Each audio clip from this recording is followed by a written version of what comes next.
Хей, приела си Всемогъщия Бог преди над година. Трябва да разбираш повече истини от нас. Ще може ли да ни кажеш как всъщност определи, че Всемогъщият Бог е за връщането на Господ Исус? Да. Кажи ни. Да. Разкажи ни. Добре. Църквата ни започна да опустява и загубих удоволствие от сбирките. Постоянно се молех на Господ за случващото се и за това, че може да нямаме делото на Светия Дух и присъствието на Господ. Когато търпението ми почти свърши, отидох в дома на приятелка. Тя свидетелства за делото на Всемогъщия Бог. Даде ми книгата «Словото се явява в плът», съдържаща словата на Всемогъщия Бог. Когато прочетох тези слова, установих, че всички те са истината и че това е Божият глас. Кой друг, освен Бог, може да изрази истината? Никой човек не би могъл. Така е. Всемогъщият Бог е изразил всички истини, които ще спасят човечеството, и е разкрил таинствата на своя план за управление. Изразил е целта на трите етапа на Божието дело за спасение на човечеството, истинската история и същност на Библията. Как Сатана покварява човечеството, как Бог го спасява, и изхода и крайната цел на всеки тип човек, как хората да се стремят за да придобият спасение и да влязат в Божието царство. Всички тези важни истини са ясно формулирани. От словата на Всемогъщия Бог разбрах много истини, които не успявах да разбера от Библията. Това разреши представите и фантазиите ми за Бог, а и разбрах по кой път да поема във вярата си в Бог. Придобих ресурс в живота си, в духа ми няма мрак и придобих делото на Светия Дух. Аз се чувствам толкова щастлива. Аз намерих извора на живата вода. Слава Богу! Запомнила съм тези слова на Господ. И имам още много неща да ви кажа, но не можете да ги понесете сега. А когато дойде онзи, духът на истината ще ви опътва към всяка истина. Защото няма да говори от себе си, но каквото чуе, това ще говори и ще ви извести за идващите неща. Амин. Словата, изразени от Всемогъщия Бог, са изпълнили пророчествата на Господ, поради което съм сигурна, че Господ Исус вече се е завърнал, че Той е Всемогъщият Бог в плътта и съм приела Всемогъщия Бог. Слава Богу. Сестро Дун, брат Колио, след като прочетете повече от словата му, и вие ще можете да потвърдите, че Господ Исус, за когото сме копнели, се е завърнал. Слава на Господ. Слава на Господ! Да четем още от словата на Всемогъщия Бог. Добре. Ей, какво ще кажете да изгледаме един клип с рецитация на Божиите слова? Добре. Супер.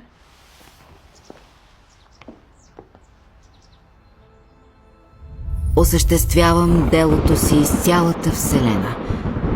И на изток без пир се разнася гръмотевичен тътен, който разтърсва всички народи и вероизповедания. Именно моите слова преведоха всички хора до днешния ден.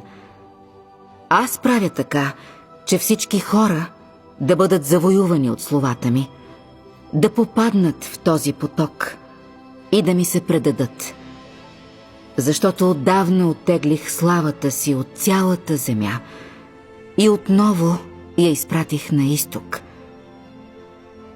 Кой не копнее да види моята слава? Кой не очаква с трепет за връщането ми? Кой не жадува за повторното ми явяване? Кой не копнее за обичливостта ми? Кой не би дошъл при светлината? Кой не би съзрял изобилието на Ханаан? Кой не копнее за завръщането на Изкупителя? Кой не се възхищава на този, който притежава велико могъщество? Амин. Амин. Словата ми ще се разгласят из цялата земя. Още ще говоря и изричам слова пред своите избраници, подобно на мощен гръм, разтърсващ планините и реките. Изричам словата си пред цялата вселена и пред човечеството. Ето защо словата от устата ми станаха съкровище на хората. И всички хора милеят за словата ми. Светкавицата проблясва от изток чак до запад. Словата ми са такива, че хората ненавиждат разделата с тях, а също така са неразгадаеми за човека и още повече предизвикват у него радост. Подобно на новородени бебета, всички хора се радват и веселят и празнуват моето пришествие. Посредством словата си ще доведа при себе си всички хора. Амин. Слава Богу. Словата му са чудесни. Да. От този момент нататък официално ще навляза сред хората и ще направя така, че да дойдат да ми отдадат почит. Със славата, която излъчвам, и словата от устата ми, ще накарам всички хора да дойдат пред мен и да видят, че светкавицата проблясва от изток, че съм се спуснал на Елеонския хълм на изток и че отдавна съм дошъл на земята и че вече не съм еврейския син, а светкавицата от изток. Амин.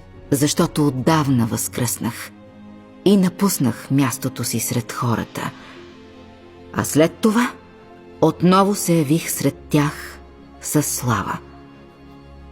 Аз съм този, който е почитан от безброй векове, а също съм и младенецът, от когото израилтяните се отрекоха преди безброй епохи. Още повече, аз съм преславният всемогъщ Бог на днешната епоха. Амин. Слава Богу. Нека всички да дойдат пред моя престол и да видят великолепния ми лик. Нека да чуят словата ми и да видят делата ми. Амин. Това е цялото ми намерение. Това е краят и зенитът на моя план, а също и целта на управлението ми. Всяка нация да ми отдаде почит, да ме признае всяка уста, всеки човек да ми се довери и всички народи да ми се предадат. Амин. Слава Богу. Видяхте ли? Та това не е ли явяването на Бог? Така е. Само Божият дух може да свидетелства за явяването. Слава Богу. Истинско е само когато Светият Дух може да свидетелства за Божието явяване. Предсказано е в Библията. А за онзи ден или час никой не знае. Нито ангелите на небесата, нито Синът, а само Отец. Амин. Ей, с това свидетелство от Светия Дух и след като чухме словата на Духа, не видяхме ли явяването на Господ? Да. Да. Ти си напълно прав. Всемогъщият Бог е изразил истини, позволяващи спасяването ни, а словата му са истинската светлина, озаряваща човечеството. Всички добри овце от различните вероизповедания в Китай, тъй като са разбрали, че словата на Всемогъщия Бог са истината и Божият глас, са се обърнали към Всемогъщия Бог. Словата на Всемогъщия Бог в Словото се явява в плът, са публикувани в интернет и свидетелстват пред цялото човечество. Да, така е. Да, така е. В интернет. Да. Докато Чудесно. Евангелието на царството се разпространява, макар че църквата на Всемогъщия Бог е преследвана от китайското комунистическо правителство и е заклеймявана от антихристските сили в религиозния свят, силите на Сатана не могат да спрат разпространението на Евангелието на царството. И това е властта и мощта на Амин. Божиите слова. Амин. Слава Богу. Слава Богу! Слава Богу. Слава Богу. Словата и делото на Всемогъщия Бог са изпълнили пророчеството на Господ. Защото, както светкавицата излиза от изток и се вижда до запад, така ще е пришествието на човешкия син.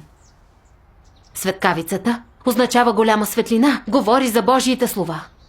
Излиза от изток означава, че тя идва от Китай. А се вижда до запад, значи, че достига до запада. Пришествието на човешкия син означава, че Бог идва в плът и работи на изток, в Китай. И накрая, делото е достигнало до запада и словата са изпълнени. Слава Богу. Слава Богу. Не съм предполагала. И аз. О, едва след това общение разбирам, че тези слова на Господ ще се изпълнят. Да.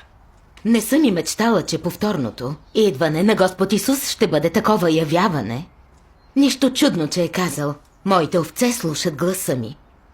Ние слушаме Божия глас и търсим истината. И затова ние виждаме Неговото явяване и дело. Да, слава Богу. Това, че Господ се явява и работи така, разкрива много. Наистина е мъдро. Като го спомена, се сетих за словата на Господ. Искайте и ще ви се даде. Търсете и ще намерите. Хлопайте и ще ви се отвори. Амин. Блажени, които гладуват и жедуват за правдата, защото ще се наситят. Амин. О, словата на Господ са така реални. Ние се молехме на Господ. Господи, Ти къде ще се явиш? А сега Господ е изпратил хора да разпространяват Евангелието. Слава на Господ. Дарил ни е с благодат. Да, Значи Бог не ни е изоставил. Да, Бог е верен. слава Богу. Това е Божиите овце да чуят Неговия Така глас. е. От словата на Всемогъщия Бог можем да сме напълно сигурни, че Господ Исус се е завърнал. Той е Всемогъщият Бог. Да. Приветствахме завръщането на Господ Исус. Слава на всемогъщия Бог. Слава Богу. Слава Богу! Да чуем ли песен с Божиите слова? Да.